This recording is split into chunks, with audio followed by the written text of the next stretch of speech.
Oh my gosh, we're live on the internet. Yeah! I'm so excited. Wow, we love that energy. Thank you. Adrian, what's up? Quirky. Well, there he is. Emma's here. We used to do this as like a subcategory on the show. Do you remember that? Subsection A, Article 4. Because remember, it used to be like a topic Paragraph 2. and then news and then like crook in my craw or whatever.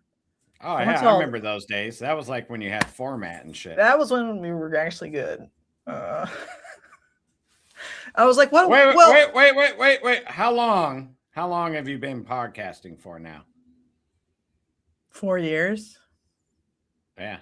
So I think it was 22 when I discovered you as audio only.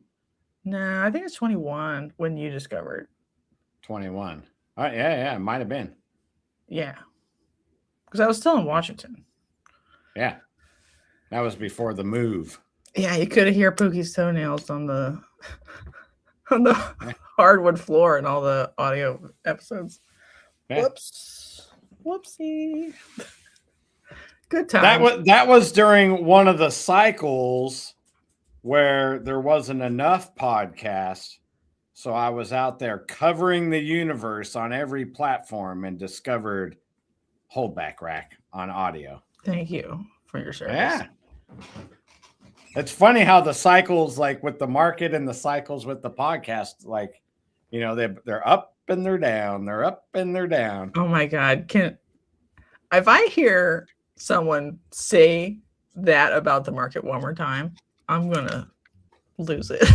Like, I get that that's what it's doing, but everyone's like, I don't know, we probably shouldn't start this. Let's do sponsors. Vettoday.com, they're not actually a sponsor. They don't pay me any money. You should probably just test your stuff. I don't know how many times I have to tell you. Vettoday.com. Or use the other ones. I don't care. It's fine. Just please. Wait, I got other sponsors. Shane's here. Thanks for being here, buddy. Rob Zulu, that's my update for tonight. I'm here. Eileen is she put her remaining Morph Market listings on winter hold, local sales only. Next show, January 11th, Midwest Reptile Show at the Indiana State Fairgrounds.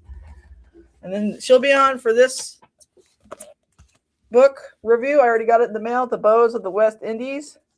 There's actually, I should have thought about it, but I thought it was all just the little ones. It actually has like the big boas like Nebulosa in it, and the pictures are already fire. Haven't read it yet, but I'm in. I love pictures. Fire. Nebulosa is like one of the species. I don't know. If I could put in my pants, I probably would. Let's be honest. Hopefully the feds don't get me. Justin, he's breeding ball pythons in the Pacific Northwest. Check him out at Stoneage Pythons on Instagram or on Morph Market or somewhere else. I don't know. Check him out. Andrew, he's doing Antaresia. He's doing ball pythons. He's doing rodents. Go for Coco. I think he's breeding a lot of ball pythons. That's my guess. Is that a good guess? Yeah, I would think so. Yeah, that seems that. Whatever. I can't talk right now. I took a nap today. I got too much energy. Me neither. There's only 2 people here, so we're safe for now. All right. Great Family Snakes. Their DG G-Stripe Pet Clown Clutch just hatched, and they've got all their Christmas shopping done. Yay! Congratulations. GreatFamilySnakes.com if you want to check it out. Chris is being nice. Reptilia. He's probably chilling, is my guess. You know? Do you want this guy up here? Antoine. Just for Christmas spirit. He's got bloods, longicauda, Argentines, king snakes, pine snakes, bull snakes. Check them out on Morph Market. Probably winter hold for shipping also, though. So it's the chill time of the year. What do you think of that? Oh, yeah, man. Brumation, vacation, everything's a little chill. Yeah, I'm in it. All right, good. What was I complaining about earlier? Something. You always find something. Oh yeah, it's a typical woman. I don't know. There's just been a lot of like dialogue about like the cycles of the hobby, and I just feel like it's sort of it's like weirdly out of touch because I'm like, what about the last 3 years? Why are you noticing this now? Why is there content about this now? Am I out of touch? You're out of touch. You're out of touch. Is it like strictly worse this year and that's why there's more content about it? Or people are just now addressing the issue on the late train. It's on the late train. Okay. Yeah, you can only be a denier for so long. Oh, you think it was they were ostriching this whole time. Yeah. Mm-hmm. All right, let's get into it. These are just like some tips. Some of them more practical, some of them a little bit more, feeling.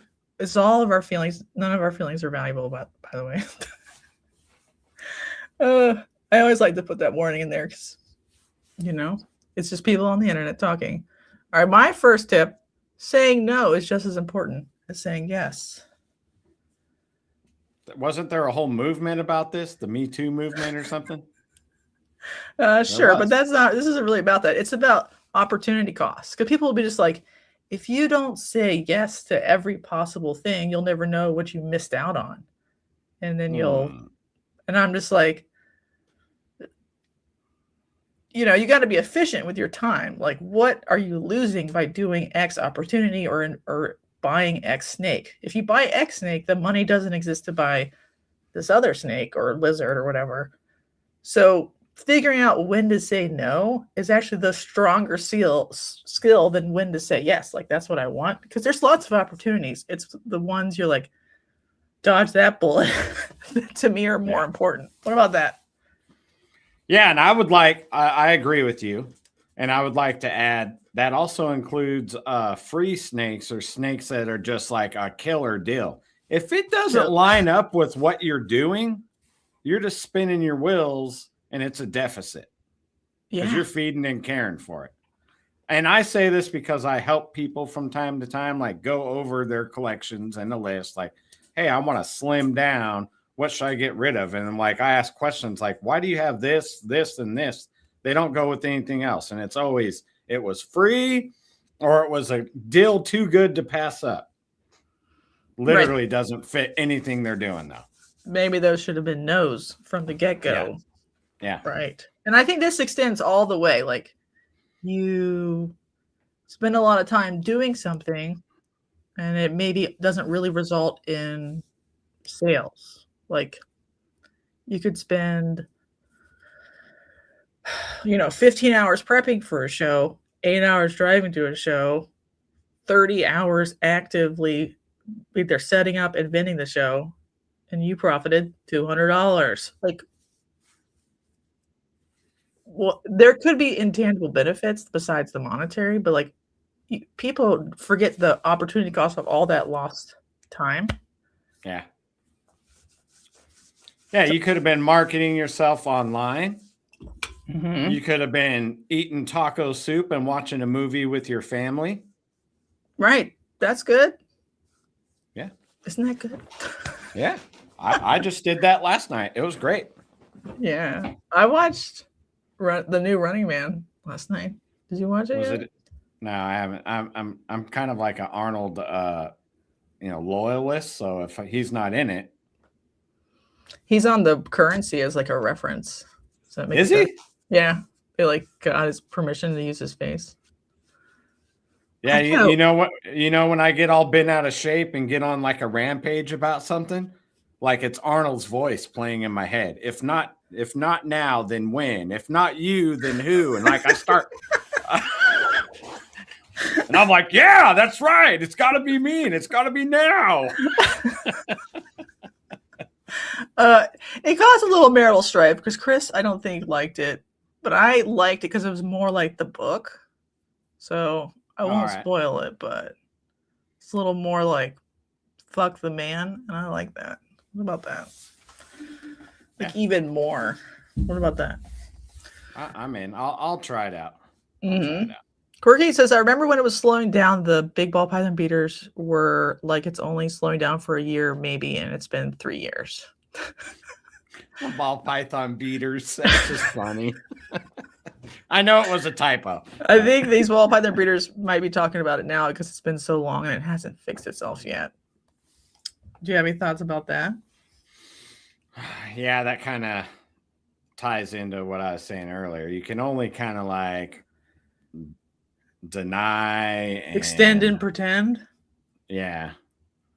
You can only do that for so long. Mm-hmm. Acceptance is the answer. So we are where we're at right now. What are we going to do about it? Jessica's got a list of tips to help all the newcomers out with this. Hopefully they're helpful. But if you're a newcomer, you might not even realize that the market's low right now. They're like awesome. Really. Yeah. Like if you were coming in right now and you like had the patience to be like, I don't need to buy these cheap adults that are floating around, but like a carefully curated set of babies so that I could like grow them up of whatever species. Much better. All right, number 2. The grass isn't always greener on the other side. The example I have is new species or jumping species. Because a lot of people, they're getting a marketing pitch to get into that species from a species they think isn't doing that good. Right. And I think your best tip would be to find somebody in that species that won't blow smoke up your butt and just be like, hey, big dog, these don't sell for shit at shows, but online you could probably sell 10. Because a lot of these species, you don't know the players, you don't know how many are produced each year. You just see the prices on Morph Market and you think you can retail them that way at shows.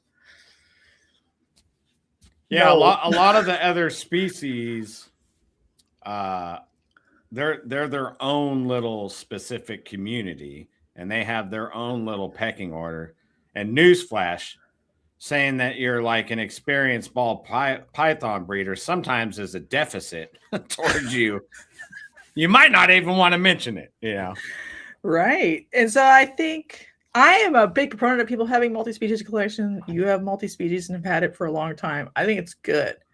But there's a lot of people who are like jumping ship and they're like, I'm going to get into this. And I'm like, are you just going to treat this new species like you treat ball pythons? Like aggressive sales tax breaks or whatever, sales, and like you're going to auction this species. You're not going to hold on to it, blah, blah, blah. You're going to treat it like you treat ball pythons. That's going to change the way that species acts. Yeah. What's up, Michelle, Bruiser, Catalina? Yes, the assistants can't always. It's a heavy burden to bear. But I think you just got to find somebody who's not trying to sell you something. You know that scene from The Big Short where Vinny is talking to I can't remember the character's name on the phone. He's like, how are you trying to fuck me? And then the guy responds with like, I'm going to take the cherry and the sprinkles, but you can have the sundae. So he's like admitting in which way he's going to profit from the situation, but he's also offering him the sundae. Somebody who's more honest is good. Because a lot of people just want you to buy in and they'll tell you whatever you want to hear. Like hognoses sell all the time at shows perfectly. They sell out every time. Then they don't. No, and I mean that market's more saturated now. They're kind of like at the beginning of their decline, which is fine.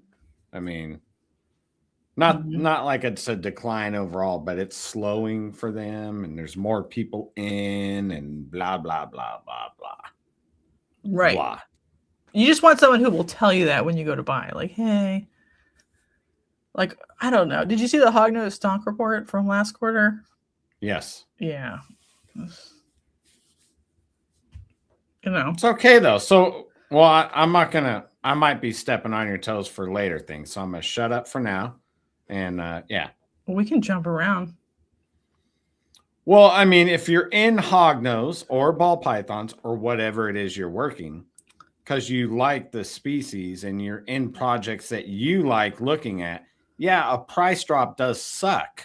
Don't get me wrong, but that shouldn't dissuade you from going down your path. That's a tip. Like if you liked it, you should keep liking it, hypothetically. Right. Mm-hmm. There's a lot of reasons. Go ahead. Like all of my projects that I have in ball pythons are things that I personally like and am excited to breed the next step in that project. Yeah, the market's down, but I'm not like offing them and getting out of that project and switching to something else because that's where I want to be. Mm-hmm. Same with my hoggies. I love my hognose. They're cool as shit. Mm-hmm. So, yeah. Keep what you want, and hopefully one day the wave will hit and you'll be able to ride it. Mm-hmm. I just think I think it's a red flag if people are pinballing between species within a couple of years. What do you think about that? Yeah. And you'll notice too, because they'll leave something where they were invested high, and then they'll like go over to a totally different species and buy the higher end projects, not even really knowing if they could sell them, if it's a good project. They're shopping by price, high to low. And you can see that like instantly like transfer over. Right. But I mean, to each their own. This is America, freedom, baby. Woo! I mean, I think it's just hard because like a lot of people get into boas like this from ball pythons specifically. And boas are a fickle bitch, right? In terms of production. Like, if you think they're going to operate like ball pythons, they're not. If you think they're going to operate like colubrids, they're not. If you think they're sell way, way better than those things, I don't really think so. They just sell to a different kind of person. So in some markets that are crowded, you could maybe be that kind of person. But a lot of the boa transfer people, they don't stay in anything after that. They're like, whoopsie daisy. Right. Not always, but a lot of time. So I guess my tip, what is the tip there? The tip is find somebody who won't lie to you. Yeah. Yeah. Man, I always say this with everything. Like, pick what you like, and I'm talking species and projects, and go over like with a mentor, preferably more than one mentor that don't even really know each other. So you're getting some different points of view. Mm-hmm. Like a lot of the current marketing disparaging ball pythons is like boas are doing great. Like they're coming up. And I'm like, have you seen the prices of labyrinths this year? Excuse me. I do not think they're doing great. I think they're doing whatever, mid. Let's say mid. It just feels like. Well, wait. Let me. I'm not an economist by any means, but if there are people in other species that are jumping over to boas, they will seemingly be doing better now. But eventually, all these people that bought in will be producing around the same time, and then it'll be oversaturated. Right, it'll be just as whatever. And then everyone will be auctioning them off for $5, you know? Very cool. We love that for us. Even the Pokemon card market is starting to slow down, seeing a lot of scalpers trying to panic sell their stock at MSRP. Yes. I think we can extol the benefits of snakes or lizards or frogs, whatever, as much as we want. You can't fight the fact that sometimes people just do not have the money to enjoy a non-essential hobby, and they might enjoy it in the future. So that's why you don't get out of a species you think is dog shit. You just maybe don't breed as much right now because you know it's going to be harder to sell because people are poor, which goes into my next tip. The reptile hobby, even in the best of times, is seasonal. People have more money in the spring than any other time for non-essential purposes because of tax. And then you sell like the good stuff in the fall, like right after it's born. And so those are your two main selling windows. You can sell stuff in the middle dead ass of winter. You can sell stuff in the dead ass of summer. But most of the sales are on either side. Right. So if you get depressed because you haven't sold your whatever and you put it on auction before you even had a chance to present it in the spring, you may be just shooting yourself in the foot.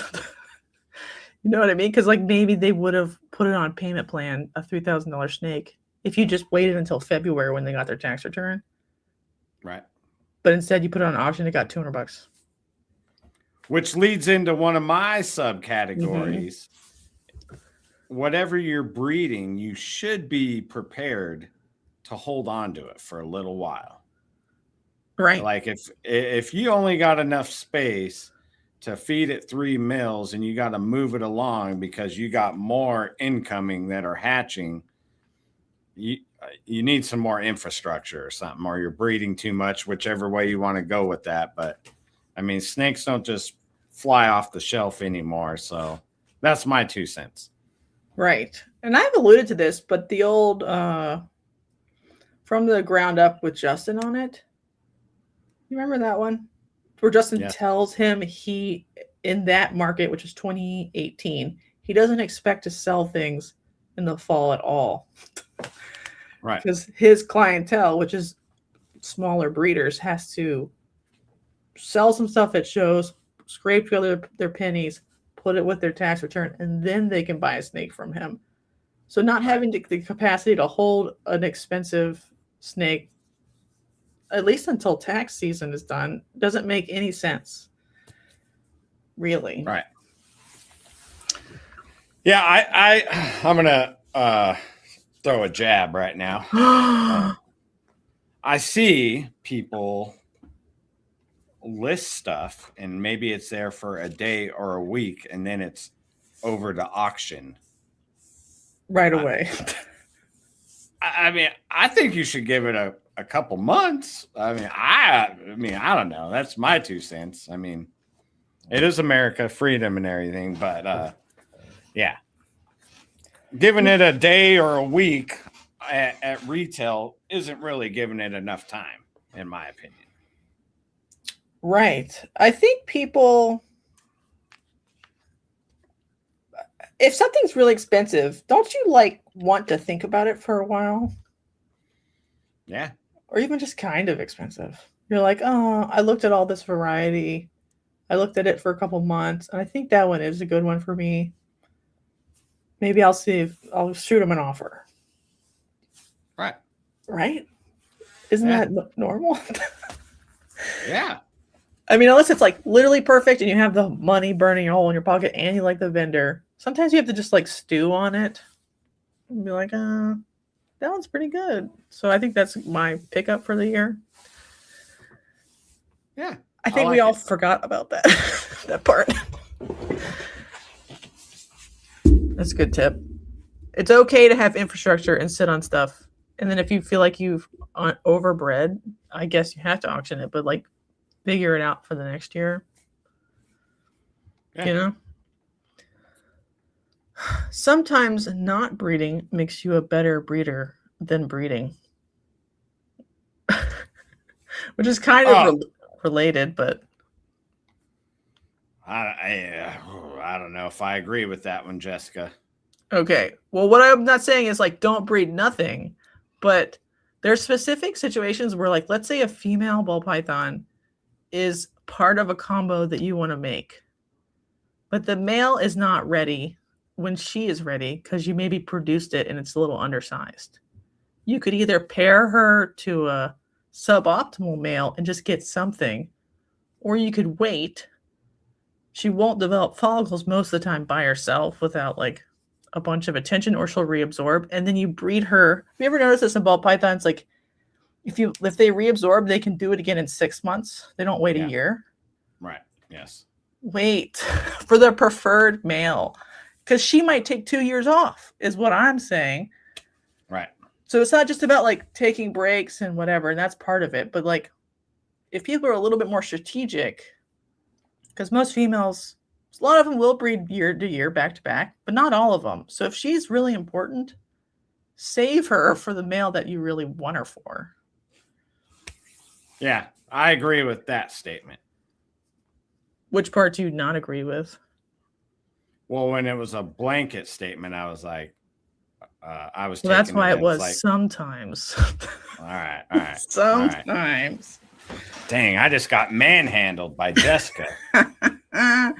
Well, I'm thinking about it for like some of my tri-stripe pairings. I'm like, I could make more tri-stripes with these females, but I'd rather just not and just make more tri-stripes het DG next year or whatever.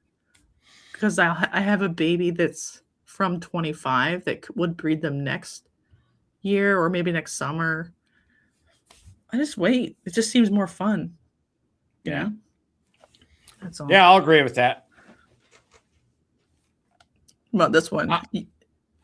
Go ahead. I was going to say,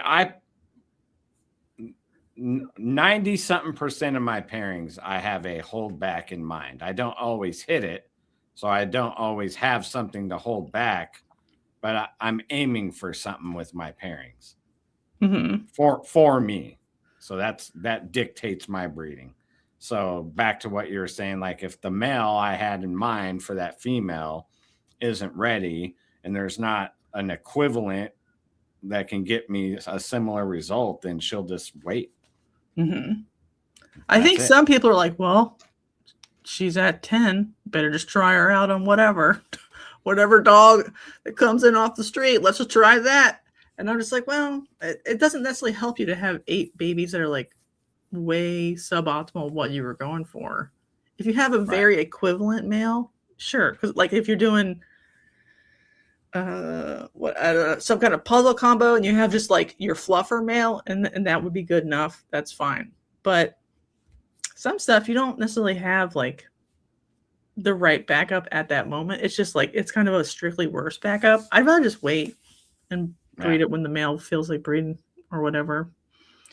I mean, that goes into a tip of like you should have backups for backups if you can.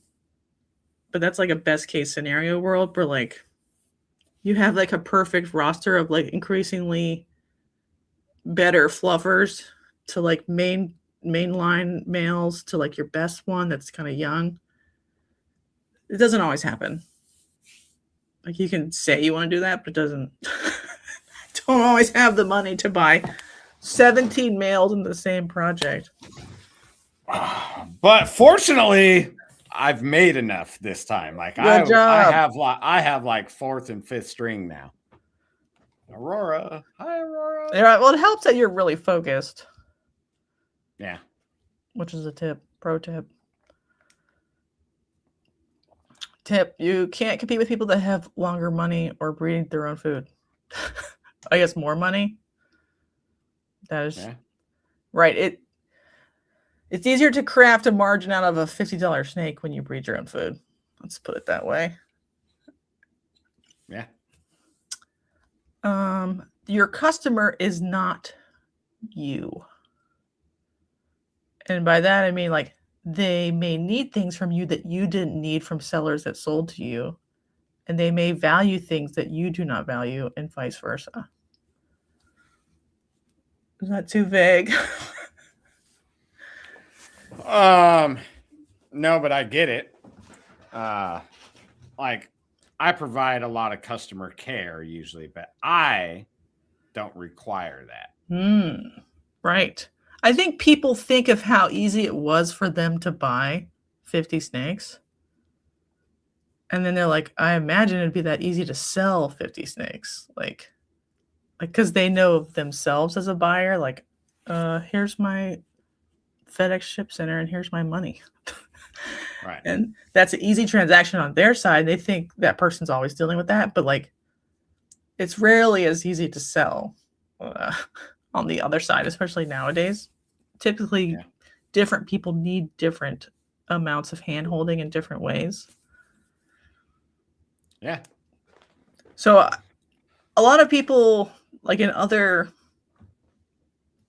whatever, like marketing or like, what's your ideal customer? You should probably think about that, but think of like, what are your ideal 3 kinds of customers?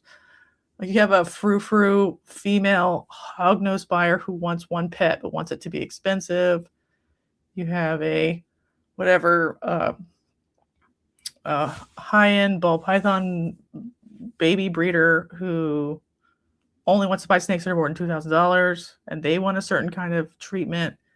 And then maybe you have the person who wants to impulse buy a cheap ball python at a show.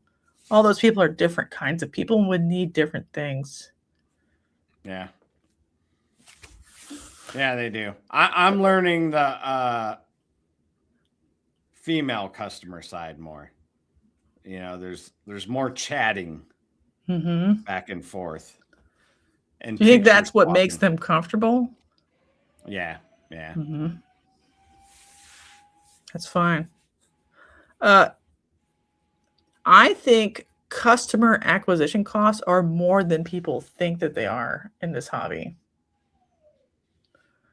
So let's say you get a DM on Instagram to come buy a snake. They see that snake and they like it. And you're like, well, I just did one Instagram post of that snake and that's what they bought. So that was like 15 minutes of my time taking the picture and posting it. But actually that person bought because you did 10 reels, 4 other pictures in the project, 3 YouTube videos, and you're a guest on 4 podcasts. And they saw you at a show 6 months ago, thought about it, and now they saw the picture. So like the funnel has to be really big and have a lot of touch points to actually acquire the customer. What do you think of that? Yeah, and you've sent out 256 shirts. So they see your logo at other places too. So it costs a lot to get that customer. Yeah, it costs a lot monetarily and in time. Like if you were to like, what's the value of your labor or whatever?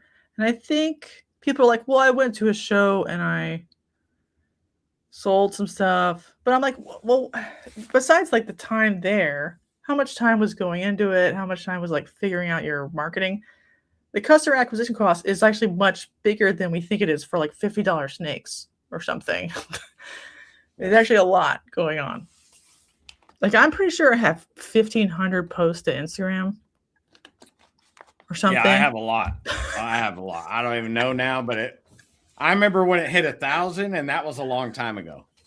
Yeah, it's a lot. It takes, and that doesn't necessarily make you sell something. It's like that plus the right animal, right time. They have money, they have confidence, and all that other social proof has to be there.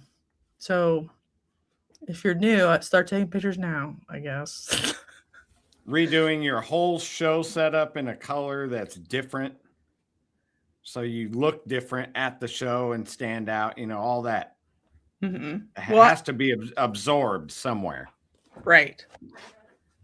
And that leads to number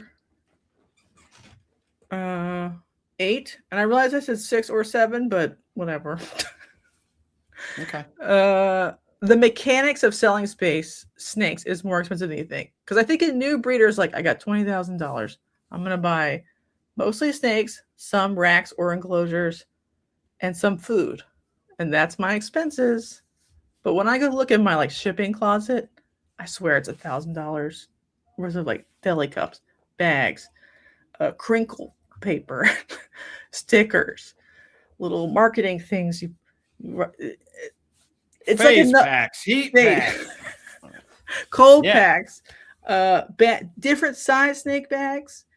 And some of that stuff can be used at shows and some of it's for shipping only, but all of it's not really reusable unless you want to look like trailer trash. And you sort of have to have it all on deck all the time because there's nothing worse than inquiring on a snake and they're like, I need to go buy a box. I'm like, you don't have a box. Have you ever had that happen? So you're going to want all of these things ready to go. That's like a whole nother, at least $1,000 of just stuff to be a person selling reptiles, either on the internet or in person. Well, you mentioned shows too, like getting a show set up together is an initial investment too. Right. So like baby breeders have to budget 1,000 for like the consumable supplies and 1,000 for maybe 500 if you're going basic, but really it's a lot like to get any kind of show set up put together. Yeah, and if you bought all babies, just say 3 years till you produce them. It's probably going to be longer, but whatever. I mean, you're feeding deli cups and time for all of those years before you ever get any money back. Mm-hmm. I know my deli cups I order, they're almost $50 for 500 of the whatever 16 ounce. And I'm doing that like once a month, probably. I don't know. It's yeah, for the water bowl deli cups. Yeah. There's a lot of initial purchases and there's a lot of consumables that you go through. Like, I don't know how you do your taxes. Do you divide like consumables into categories on your taxes? Yeah, I have a spreadsheet that there was a CPA that was a snake guy for a year or two, and I've just is he out? Yeah, the bourbon ball python guy. He's out. Yeah, he's been out for like 3 or 4 years. Oh, damn. Yeah, but I still use that, and then I just send that to my tax guy, and then but it's all broke down into all the categories. Yeah. Mm-hmm. It's just like really interesting because I don't think people go like, hey, basically 10% of what you think you're investing, you should be investing in consumables specifically. Like that money has to be on deck for that. They just like gloss that over and be like, yeah, I'm breeding my own rodents and the rodents pay for their own food because I sell some rodents. Okay, but you also have like these other ongoing consumables. You cannot sell rodents to Uline to pay for your deli cups or whatever.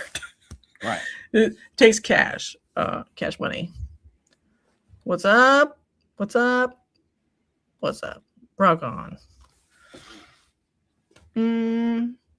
Yeah, this year I'm gonna do some mathing. How much does it cost me to produce a ball python? That's what I want to know. And I think I'm gonna figure in everything I spent for the whole year, and that's like podcast subscriptions, stream, like all of the things, because why not? I think most people figure like, oh, the food and the deli cups, and that's it. But it costs a lot. And bedding. Yeah. But it costs a lot more than that to keep small town Xotics going. Yeah. I think people forget about that. Just like they do, like, I don't know, girl math at shows. But they're like, this was totally worth it. What's girl math? It's like pejorative, but just like make shit up. They're like, it was totally worth it because I grossed $1,500. And I'm like, motherfucker, what did you net for 30 hours of your time? And they really made $1 an hour. So it would have been faster to DoorDash and keep the snakes or whatever, you know? Man, you can make a killing on DoorDash if you're out on like Valentine's night and stuff. Dude, I've done it. Is it still good though? I heard they like ruined the rates. It's been years. Yeah. All right. What about number 7? People a lot of times rely on this sort of thinking, and wait. We did number 8. Why are we on number 7? Because we had to skip because you started talking about that girl math. Is that girl math? Yes. The majority of customers aren't repeat customers. They can be. Depending on the experience they have with you, and they will reference their friends if you treated them good when they were there with you. Just saying, that's my experience. But like the things that are going to go be a pet. Oh yeah, no. The best thing you're going to get out of that is a reference to their friend. Right. Like I've sold, because I sell many species. All right. Most of the time. Most people want one, if they're a pet person, maybe one of each species. So they may come back for another instance of another species, but they already got their one corn snake and their one ball python, and they bought one crested gecko for somebody else. They don't want another one. Right. And not everybody is going to be a breeder, so they don't want many of them. So, like, you kind of have to redo a customer acquisition again for, like, pet stuff. Right. Mm-hmm. But word of mouth is very good. So treat them all like they're they're going to be coming back. I'm just saying. Right. But I guess what I'm saying is, like, don't rely on, like, okay, I found 100 people who are my super fans. Right. I can sell all 100 snakes. No, it doesn't work like that. Or whatever. The pet people that never become breeders, they may get like 3 to 5, and then after about 3 to 5 years, they're contacting you because they're selling them off. Mm-hmm. It's definitely happened to me. What's up, Travis? This leads into another one. The breeding hobby is smaller than anybody thinks. Yes. My favorite thing, and I'm not trying to be mean, but when people are like, I only want to sell snakes that are $5,000, and I'm going to make 200 snakes a year, and I'll make $100,000 or whatever math. They think 3,000, 2,000. Is that like, guy math or girl math? That's guy math. Where they're like, I'll get a Lambo next week, and then I'm like, but if 200 snakes at that price, are there even 200 people buying at that price point? Because there's currently 2,100 active ball python accounts on Morph Market, and probably another 2,000 people who don't like Morph Market, or don't choose to use it, or just fin their local shows, or mostly wholesale.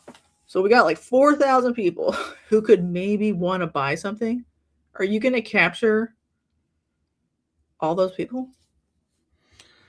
No, well, and especially the way we are with multi-recessives now, there's only so many people that want a clown double het G-stripe enhancer or something, like that's not for everyone. So you've just whittled yourself down to this one little group. That's definitely not 4,000 people. Right. I think that's like we're in spicy territory now. Like one of the sort of stumbling blocks of the multi-recessive future means everything will be hard to hit, will be more expensive, is like literally maybe 5 people even care about your particular triple. Right. Not always, but a lot of times. And then they're like, well, who cares? Like, it's fine. You're doing that. It's fun. But like, I'm not spending $5,000 on, I don't even have rainbow.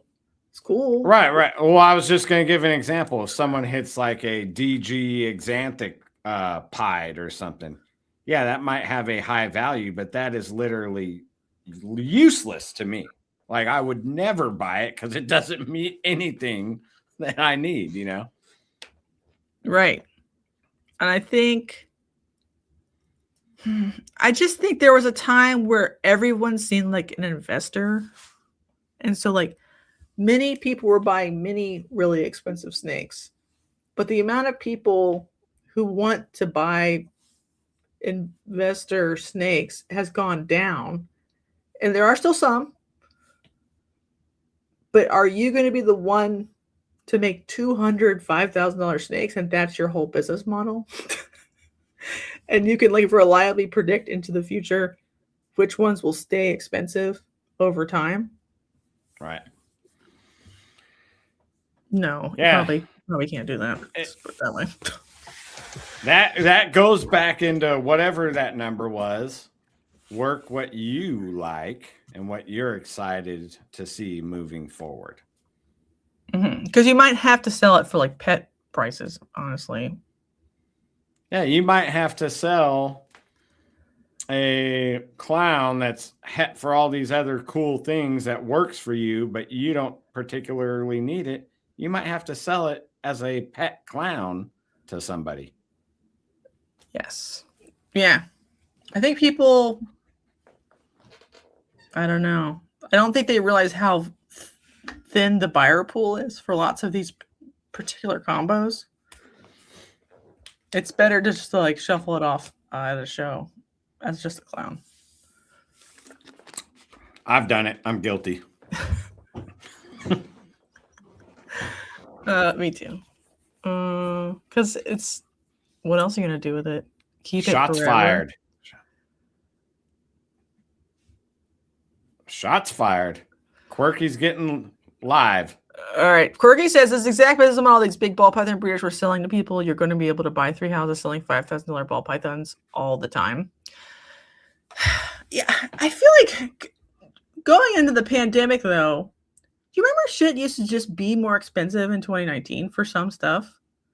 Yeah. Like sunsets were still $5,000. $5,000. Retail. Tri-stripes were 3,000, 2,000, 3,000. Sunsets were $5,000, but you would buy them at $3,000 behind closed doors. Yeah, well, that's all.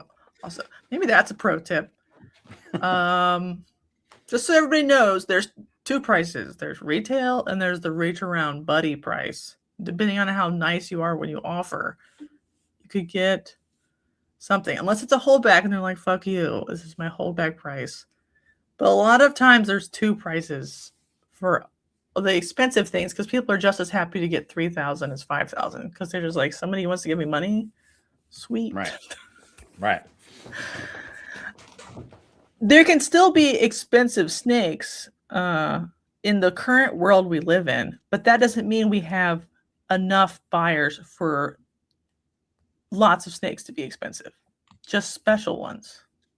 Ones that are rare and ones that are really desirable in 2026. Like whole classes of snakes aren't just magically expensive just because, I don't know, people say they are. What about that?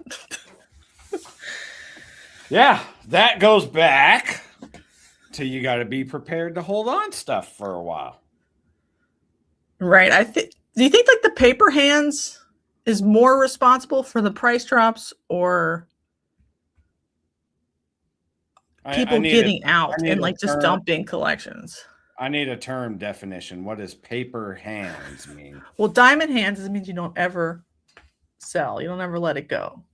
Where did this terminology come from? Wall Street bets. All right. Our Wall Street bets.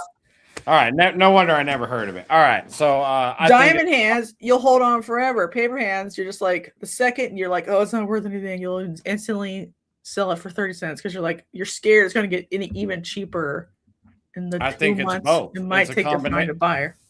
I think it's both. It's a synergistic effect of people that are still getting out, having fire sales, and people that are like, well, I had it on Morph Market for 2 days and it didn't sell, so I auctioned it. Boom. So it's just a compounding thing. It's very myopic to do that because it's just long-term effects after that. You're just devaluing whatever project you're doing that to. Shots fired. Oh, shit. Yeah, the hard part is like they will have like the 5-gene clown female version for 2,000 and then the 3-gene clown that has like the prestige gene in it and it's a female, but it's just missing yellow belly, is put to auction because it's trash and it gets $200. Like, yeah. This is part of making that. So they got to be closer in price if you want that project going forward to be worth something. Otherwise, you just have to auction the sister too. Right. Fuck it. Here's the problem at shows. People want black and white snakes, and those are your panda pieds, xanthic pieds, etc. But they don't have the money they want for the combos, or want to pay that amount. Well, people at shows don't have money. I mean, some of them do, but a lot of these people are like, they don't have a lot of disposable income right now. So I think those snakes are still cool looking, but you should preserve them by just putting them online and be like, it's whatever, $400 or whatever you think it should be for a fair price pet. Because I don't know. Do you think an xanthic pied is like by itself? Let me air quote this. Investment. Or do you think it has to have other stuff in it at this point? That is literally like I've never looked at that project ever. What? I don't like Xanthic and ball python, so I've never paid attention Shots to any fired. of that. Shots fired. That's just my own personal preference. I think it's all right. I just don't work with that much pie. So I don't know what the price of an Xanthic pie is supposed to be. But sometimes I'm like, maybe you should force pet people to save up money to buy something if it's really that desirable. You know what I mean? Yeah, but you can't really force them because then they buy little Johnny a bicycle or something, and they're like, "Oh, well, we don't. I guess we don't need that pet. Little Johnny needed a new Xbox," and it's like, man, that kid's really cock blocking me now. So do you think that you should like? There's like a point where like if you just cater to the lowest common denominator, everything will be $100 or less. Right? Do we want that to happen, or do you want to be like, I don't. Stop. Dreamsicles get to be $400 for a couple of years. Let's just let that happen. They don't need to get any cheaper because they're pretty. They could be the prestige pet price point. That was one. I was in that project, and I seen that drop. So like, this is a cool, quick story. When I bought the ingredients to make my own, I was going about it a little slower. They were $3,500 for a plain dreamsicle. By the time I produced them, I sold my first ones for $1,000, and the very next year they were $350. So that was over the course of 3 to 4 years. Sorry.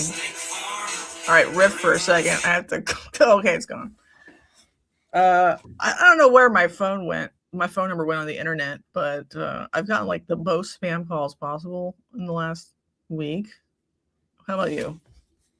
I used a new setting on my iPhone where anyone that's not in my phone book just goes somewhere else. I don't know where they go, but it doesn't ring anymore.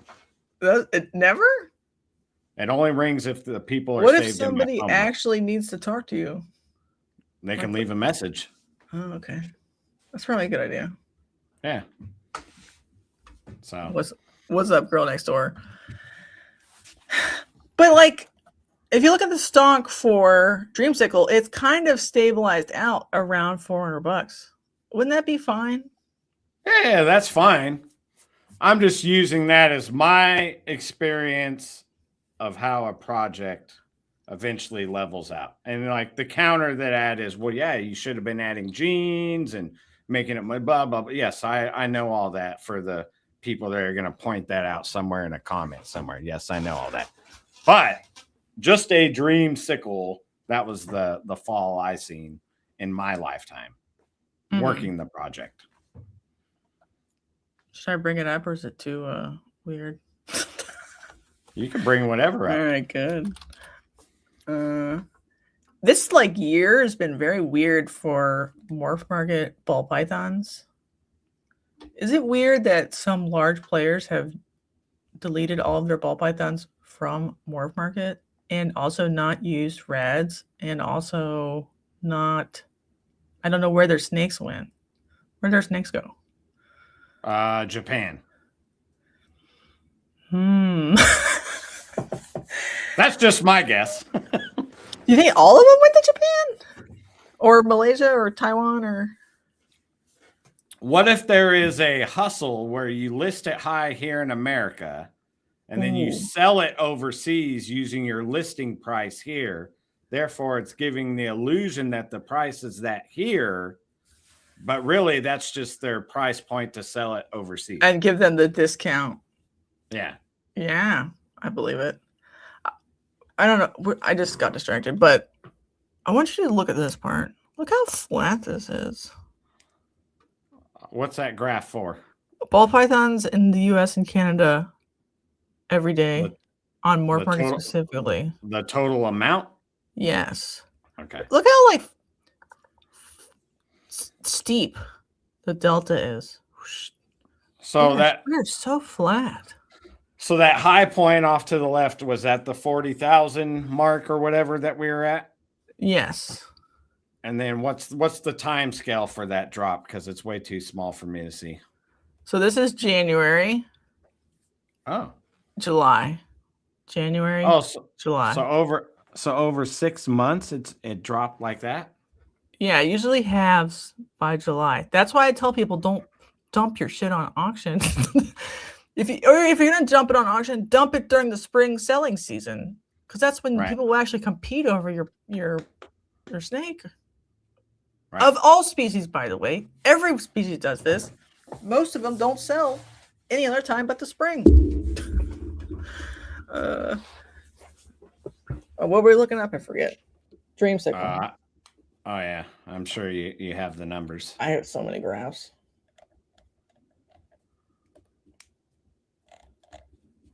It's funny how we get into these conspiracy theories. What if? What if? So you bought dreamsicles what year? I bought the ingredients to make them in 2019. So in 2019, males were still, well, maybe they were about the same price for the genders, 3,000, and females were 2,750. I just think a lot of stuff was like consistently more expensive pre-pandemic, and then we made a mega shit ton of it all at the same time, and then we push it all down. And then by the time I made my first one, I made only one that year. I want to say it was 22. And then by 23 was when I was getting out of pieds altogether. Did you like Dreamsicle? Oh, I do like them. Yeah. But it wasn't mine. It was my ex-wife's project. And then I did all that, made it. And then she like walks in the room and was like, cool. And then walked out. And I was like, well, this shit's eating up my rack space. If that's all you care, they gotta go. She wasn't like excited about it? No. Oh. Yeah, it's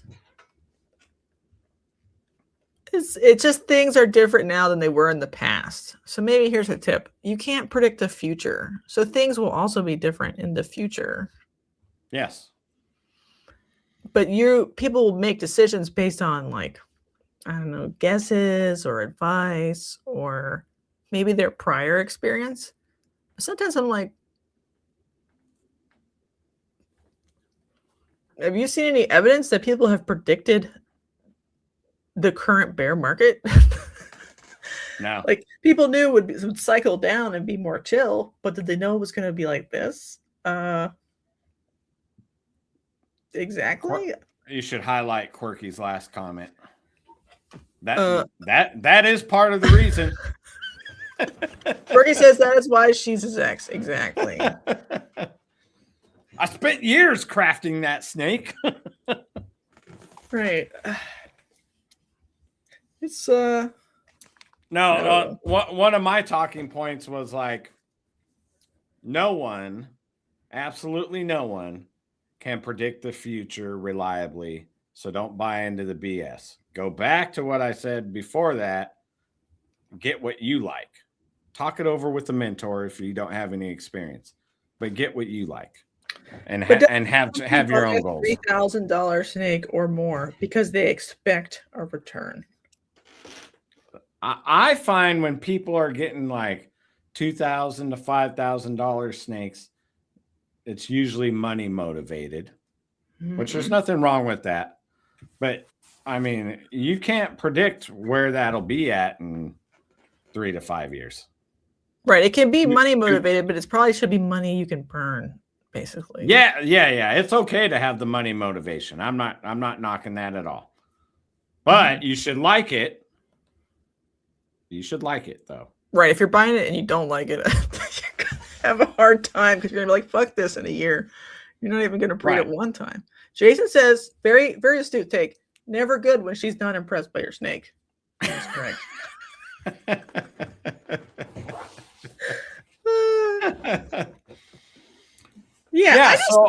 So like I'll throw a project out there that I never got in because I never liked it, no matter what the price or what I thought the return was going to be, was like monsoon. I've never bought in because I don't personally like it. Why do you hate monsoon? Let's talk about this. I Did it did, touch you inappropriately? aesthetically, I don't like the look. Okay. Personally. So if I bought into that, it would be 100% money motivated. And then Right. that just doesn't seem like it would be fun. Yeah. I feel like that's how some people act now. Like some of them, I'm not trying to put like words in people's mouths, but their behavior implies that they don't like their project, they don't like the species, it's all like numbers on a spreadsheet. No pun intended. I just showed you a spreadsheet. And they're just trying to get rid of the maximum amount of animals possible to not care about any of it or the hobby. And they're just like, I'll put it on auction. I don't give a fuck because it's an easy sale. Like that's how they're projecting their appreciation for the hobby, is by taking an absolute dump on it. Right. And I don't know if they actually feel that way, but that's how I'm interpreting it. And is that a good sign? Like that because they're either desperate or they're malicious. Which one is it? Yeah, I don't know. And maybe it's neither. And I'm just projecting here. Yeah, it doesn't always have to be a negative. They could just, I mean, you don't know what, maybe they have a crisis and they need to get rid of a lot of snakes for whatever reason, There's that, and that's okay too. And it's totally okay. But there's some people who I know that's not the case. Right. They don't rely on this for income. Their kids aren't starving. They just don't care. That's all. Aurora, I like the idea of a risky long game. Find nice cheap genes that haven't been combined yet and make something new and fun. See, and then that's exciting. So that's going to keep Aurora like entertained and excited and motivated. And I like that too. Mm-hmm. Like one of my little pet projects was, and it didn't even turn out good, but I was excited, was disco pieds. I wanted to make a disco pied. Do they look like fire pieds? Yeah, it just looked like a fire pipe. Okay. But I didn't know that till I made it, But once you made it, were you like satisfied to sell it at that point? Yeah, I was like, oh, yeah, it's just like a fire pipe. All right, cool. Next. Yeah. I don't know. I think it like the in general tip overall is if you're like torturing yourself, putting stuff on credit card, FOMOing in, feeling like you're not doing enough, that's already like a don't do it. Like that's a bad sign. Like if you're like, oh, I gotta hurry up and do this and put it on my credit card and paying for it and then Klarna that, and that's already too much. What about that? That's my final tip. Like over investing, overextending yourself. My final tip will go along with that. Okay, good. No matter what anybody tells you, or no matter what kind of self-talk you tell yourself, there will be another snake. That is not the only one. Unless you're talking about some $50,000 snake. That might be the only one for now. But if you're at that level, you're probably not following my advice anyways. So, but if there's the snake out there, believe me, there will be another one. So don't overextend yourself financially for that one. Yeah, there used to be advice like, remember the advice? I won't tell you who, but you'll remember who used to say loans, get loans because you believe in yourself and blah, blah, blah. That one. Well, no, there's another one. It's like, if the snake is perfect, there is no price too high to pay for it. Perfect for your project. Remember that one? Yeah, but that is possible when you're at a certain high level. There might be only one. There might be. Yeah, but he was talking about like a one recessive double het at that point. Oh, I'll call bullshit on that. Like right, especially right now, shit. There's probably 60 of them. Yeah, like if it was perfect, sure. Like the difference between 7,000 and 6,000 at that time, whatever. Like I think that's what he meant, but there's a point where that gets taken too far. Where like, well, could you buy the sibling that is a visual double het instead of the double visual het for a 95% discount for some reason at this point? Is that a better purchase for you? Yeah, maybe that would free up more funds for something else. It depends. It depends on your finances. I was alluding to, I mean, if you got the money, yeah, get it. But you were talking about overextending yourself financially. Yeah, well, there was a time during the Panda times where everyone was overextending themselves financially because it seemed like it was going to work out perfectly because you were able to sell a lot of stuff.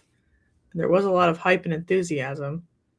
And people were prolonging the top by being like, don't nickel and dime me, bro. It's my project. And you're like, well, maybe they could have nickel and dimed a little bit.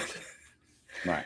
Like smooth the fall off out. So instead of being like, yeah, then summer of 22, instead it could have been like a smoother fall down from 2020. Yeah. It would have. So as the moral to this story, I think you said it earlier, was spend whatever you want on reptiles, but make sure it's money that you can afford to lose. That's my opinion. Yeah. There are some people who are rich at AF. They could waste $200,000 on reptiles, never breed one to get their money back, and it wouldn't actually change their fortune. They'd be like, I had fun collecting. I don't really feel like it anymore. I'm too rich. I'm going to get in my yacht. Like, who cares? But there are some people that will, put it all on credit cards and then sling them back and forth between 0% to 0%, trying to like delay because they're waiting for the payout and it may never come. Right.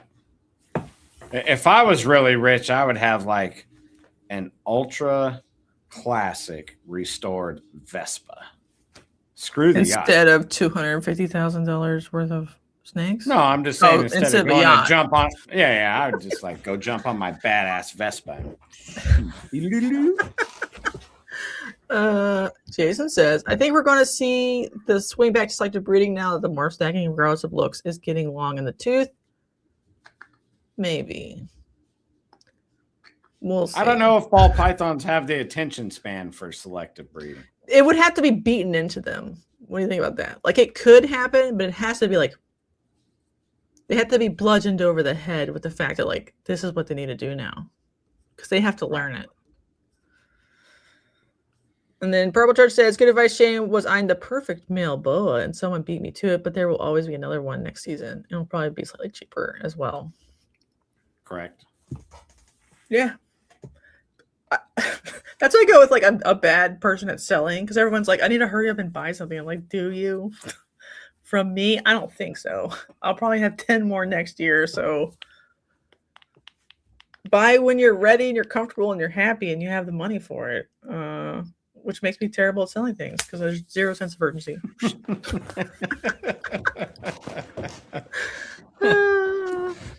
No, I don't know. I just don't want to see anybody get hosed. I've seen enough people get hosed already in one lifetime. About that. Yeah. All right. I've seen a lot of people get out. Yeah, without barely breeding anything. They spent 50, 100,000, changed their life, bent over backwards, did all the things right in terms of marketing, promotion, Instagram, still had to get out. And it wasn't because they got a divorce or moved away or something bad happened, lifestyle. It just doesn't always work for everybody. Right. So like the amount of money you lose in that part should be not debilitating. That's my dumb opinion. What? I concur. Okay. All right, let's say goodbye. How about that? Bye, everybody. Bye, everybody. Merry Christmas. Bye, everybody. Just kidding. Ho, We'll have ho, a member ho. live on Sunday. Goodbye.